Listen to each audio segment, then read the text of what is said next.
It's happening. We're not going to butter you up. What's your prediction for the fight? Butter me up. How do you think this one plays out? Who saw Brian Mendoza's muscles? Yeah, I mean, he had some muscles, and Tim didn't, or not as many. You know, I thought this was 60-40 for Tim. I think it's 55-45 for Tim. Man, I think this is gonna be a tough one. Brian's smart. He's super courageous. He might not have the style that will impress the judges for 12 rounds, but I think he's got the style that will keep him alive in the fight for 12 rounds, you know. This ain't gonna be no 1-2 round situation either way, you know. But I think Brian's got some tricks up his sleeve. I will say that. Given what you said about his style, Yeah.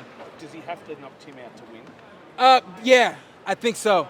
Sometimes you just never know what judges are looking at sometimes, but you know, you just have to take into account that the judges, I'm sure, that will be there tomorrow night are judges that have seen Tim before, they you know, their minds are kind of trained to see Tim. If you're not trained to see both guys, you're really just kind of looking at this one-sided. You know, I'm not picking on any judges or anything like that, just kind of telling the truth, you know. When we do see decisions that are wrong, and we can look at a judge that was way off, sometimes that judge is a little fixated on what they expected to see opposed to what's actually there, you know. So what I expect to see is a Brian Mendoza that's bouncing, moving, trying to keep Tim off balance and find moments. I really don't see Tim giving a lot of moments away, you know. So when you look at that, you look at his aggression and the fact that he could possibly connect a little more than Brian. If that's the case, I think, you know, Brian does need a knockout in order to win this fight.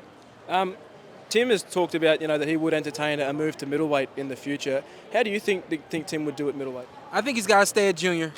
I think he's got to really solidify himself and take over. I think from a standpoint of him being busy, this is fantastic. Borderline amazing to see him be as active as he's been. And on top of that, he's really performed.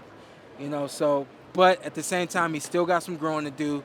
And I think, choosing my words carefully, but I will be blunt. He's got to be safe at this point, you know, and it doesn't get safer when you move up, you know. 54 doesn't have the kind of challenges as 60, you know. So before he makes that move, I think he should take over, grow just a little bit more, and of course, grow physically as well. On that episode of the podcast you released yesterday, you talked about that, you know, you don't think Charlo is going to go back to 154. I guess, where do you think Charlo goes next, if not 154? I told the No Limit guys, I think a fight ago, that they wouldn't be seeing Jermell Charlo in the ring. They'll never see Jermell Charlo in the ring. I think if Tim were to chase him, he'd have to chase him to 60. As bad as Jermell performed in his last fight, doesn't look like he has any intentions on fighting again. But at the same time, when you fight that bad, you kind of have to come back to erase everybody's memory, you know. So it's really tough to say what Jermell's going to do moving forward. 154 ain't going to be it. I will say that. Does Tim have cut through in the States? Like, are people actually, like, they know who he is? Is he a big deal over They there? know who he is. I think this is the one. Yeah. I think you guys have wanted the last one and the one before that to be the one. I truly do think that this is his third fight this year.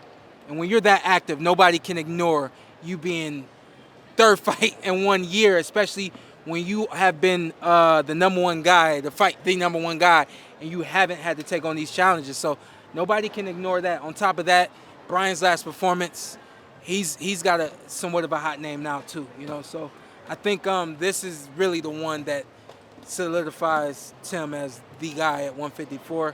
He's got to get over this, man. This is a hump for him, you know. I think it's going to be a tough fight. And, you know, I just said this live on TV. If we don't see the same Tim that we saw in the last fight and the fight before that, guess what? Styles make fights. This is a really tough guy, you know. And just because he struggles against Brian, guess what? You stepped up to another level. And you may struggle once you get there. But once you get there, you taste it, you become better from it, you know. So I think we've all seen Tim, especially me, seen Tim grow right in front of my eyes. Now, two outings, this being the third, and I think he's got some more growing to do. sometimes you see the growing pains on fight night. If Charlo's not coming back, how long do you think he should be allowed to keep those belts before they strip I him thought of he was stripped.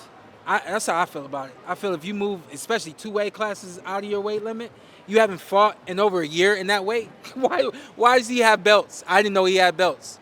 I don't talk about belts because, as you can see, it's bullshit. If he doesn't come down, what sort of fights do you think Tim should sort of look at? You know, I think we because Tim's been in that number one position for so long, we kind of look at Tim now like he's the guy. And it's okay with being the guy, you know? Be the guy for a little while, you know?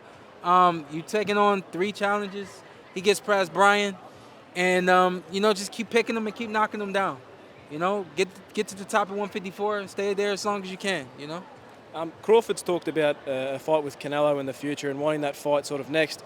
Do you think that's a realistic possibility for Crawford, and do you think he could actually get the win against Canelo? If Terrence wants to do it, he will do it. And if Terrence wants to do it, he knows he can do it. I would actually be betting on Terrence Crawford to win that fight.